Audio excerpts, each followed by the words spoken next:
to Think Digital. Today we are going to learn about how to create a PDF in Canva. First we will go to create design.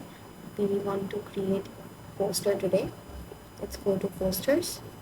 Well, you can use any designs that you want to create here.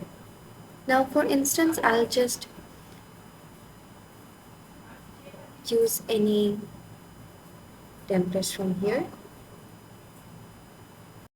Then on the very right side, you will see a share option here. Tap on the share option.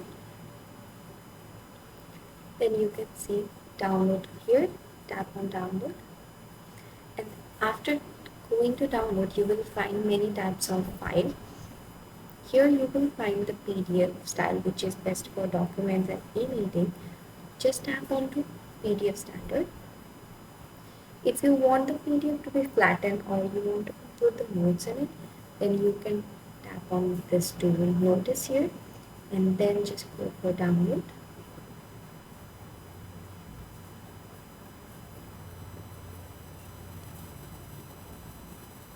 Now we will check if the PDF is alright or not. Tap on just open file from downloads.